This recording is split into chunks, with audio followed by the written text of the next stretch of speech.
Okay, so I think it's time to dive into something that everyone, absolutely everyone in the wrestling internet community loves talking about, and that is business.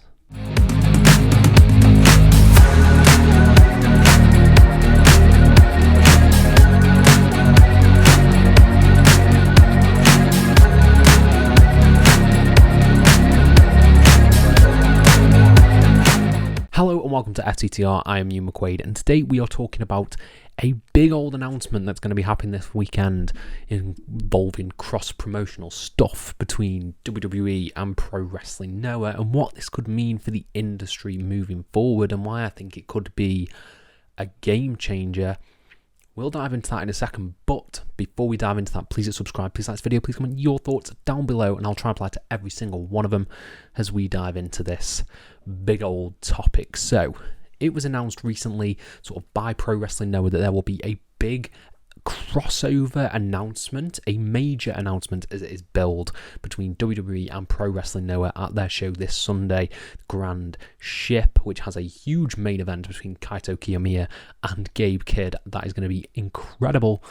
And there's going to be an announcement of this WWE partnership, we think, plus a message from a particular WWE star.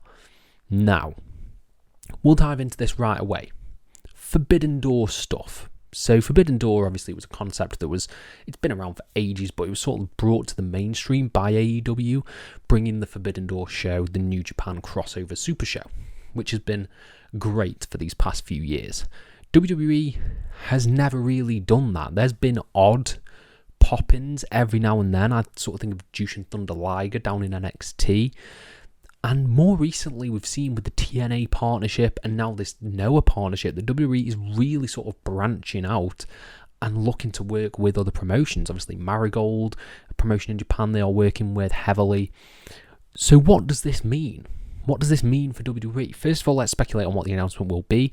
I think, being realistic, it's going to be sort of a talent exchange. I think you're probably going to get the likes of maybe Shinsuke Nakamura going over and having a match with Kaito Kiyomiya for the GHC Championship. I could see that happening. I don't see it being, unfortunately, any sort of major stars going across. I think this will be similar to the TNA partnership. I think you'll either get some NXT guys going over there and doing some sort of enhancement stuff and almost going on an excursion and proving themselves over there. But I think this could have huge ramifications, possibly. And I'll dive into that. This is sort of all speculation now that I'm going into, because we've got to talk about USP. You know what USP is? USP is a unique selling point. You often have this with like products and stuff like that. I remember hearing it a lot on Dragon's Den when they're pitching products to people. It's a unique selling point. What about what you have differentiates itself from other products? Why would people buy this? And for a long time, the unique selling point, or one of the unique selling points of AEW, was this crossover stuff, was the New Japan stuff, was the CMLL stuff. So with WWE partnering with Noah, a really big promotion in Japan, like they are pretty well known over there, it is almost taking away that unique selling point from AEW and transitioning that onto the product that is the hottest at the moment, which is WWE. Like, I will openly admit, WWE is hotter right now and in the public consciousness more than AEW is. That's almost like not a killing blow, but that is a damaging blow to AEW if you take away that huge crossover appeal and bring some of the more internet-based wrestling fans across to your product who maybe went over to AEW because of like indie darlings, like Ospreys, like Omegas, like Okadas, and getting them to eyeball your product instead. And I think a way to do that is to subvert expectations. I think a lot of people think it's going to be Shinsuke Nakamura going across to Noah because he went for the Great Muta match.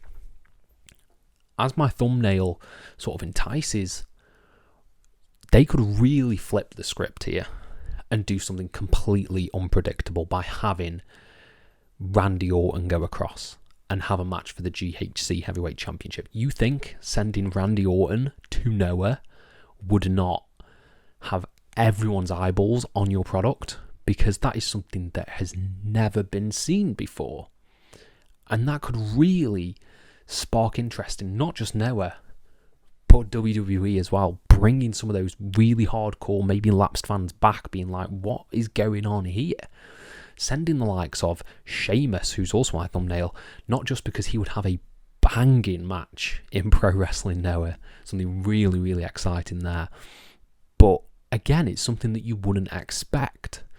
And I think that could really play into WWE's hand here, and they could really use that to sort of foster even more goodwill with sort of hardcore fans. And I think that's like, they appeal to the casuals, but if they could bring back hardcore fans, I know Triple H, obviously the cerebral assassin, he's thinking about that stuff.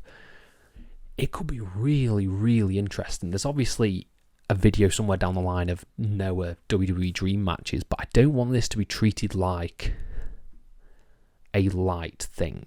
I don't want this to be the likes of, and I love Charlie Dempsey, but Charlie Dempsey going over to AJPW, because I didn't like, you want this to feel big time, and the way you make it feel big time is you send your big stars across just for one match. That's all you need. Maybe send Kevin Owens, maybe send Sami Zayn.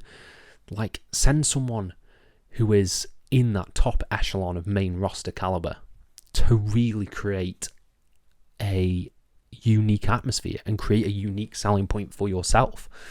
Like, I don't want them to do this. Well, I sort of do want them to do this, but at the same time, I think it will be detrimental to AEW, but that's obviously Triple H thinking this stuff up.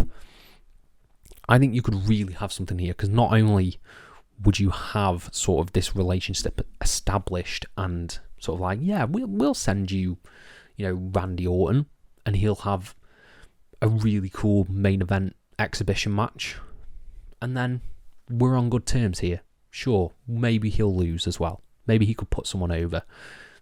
Who knows? And maybe them, you can have Kaito Kiyomiya come over and wrestle on, I don't know, Money in the Bank, for example, having be a guest star in the Money in the Bank ladder match, for instance, and then draw Japanese eyes to your product as well. Like, this world is just so rich, and you can tap into so much stuff if it's treated correctly, not just treated like NXT Japan, which I think is what Triple H is thinking. But I don't want to see it go that way. I want to see both of them on equal ground. Like, I know that's a lot to ask, but I want to see huge talent exchanges if you're going to do talent exchanges.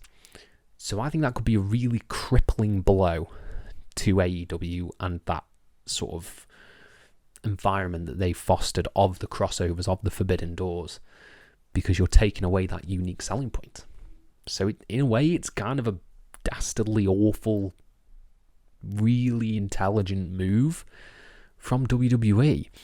And we'll see what this announcement is. I'll be very intrigued going into Sunday, because I think the card for Grandship looks awesome. Gabe Kidd versus Kaito Kiyomiya. That looks sick. That could be an incredibly great main event. And I'm very excited to see what it holds. I hope I'm not underwhelmed by this announcement, because with the TNA one, that wasn't announced ahead of time. That was a nice surprise. The fact that they are announcing this makes me think it has to be big, and it has to be some sort of partnership, maybe even a crossover show, for instance. So I'm very, very excited to see what the future holds for the WWE Forbidden Door. And yeah, we'll see how it turns out, but I want to know what you guys think down in the comments below. Do you want to see this? Do you not? Let me know everything. I'll try and apply to every single one of them. Thank you all ever so much for your support, and have a nice day.